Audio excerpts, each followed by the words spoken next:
Oui, merci Monsieur le Président.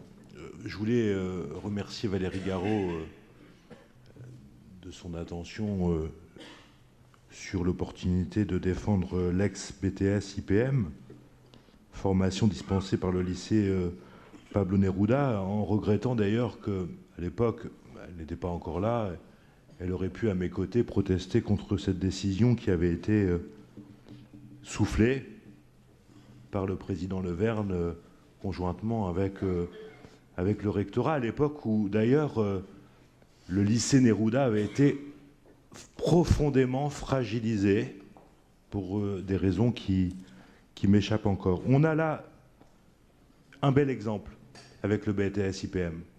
Parce que d'abord, on nous dit qu'il n'a pas été fermé, qu'il a été suspendu. Et le rectorat joue sur les mots en disant que comme il a été simplement suspendu, il appartenait au lycée de demander sa réouverture. On a un bel exemple parce que les besoins à Dieppe, Grappe Méca Énergie ou dans la région Glace Vallée sont importants. Patrice Gau, Dominique Garçonnet, le président de la Chambre de commerce, ont plaidé pour dire que les besoins du bassin d'emploi pour les 10 prochaines années faisaient apparaître une GPEC, un besoin de personnel de 1200 personnes dans cette filière-là sur le bassin de vie diepois. Le rectorat dit que Rouen, Blaise Pascal ne fait pas le plein pour justifier sa décision. Sauf que, ça a été dit, les jeunes diepois, pour des raisons financières, pour des raisons d'obstacles, ne vont pas forcément à Rouen. Et ceux qui y vont et pénalisent le tissu industriel local, puisqu'ils ne reviennent pas, ils sont attrapés à peine la formation terminée par les besoins des industries de proximité. Il faut donc appuyer ce projet.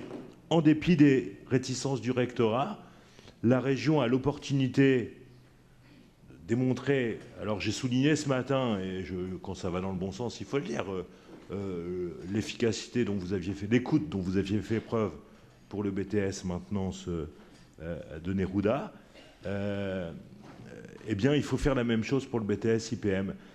Un récent sondage réalisé par les enseignants démontre que, alors qu'il n'est pas ouvert, 17 lycéens seront prêts à s'y inscrire pour la rentrée prochaine.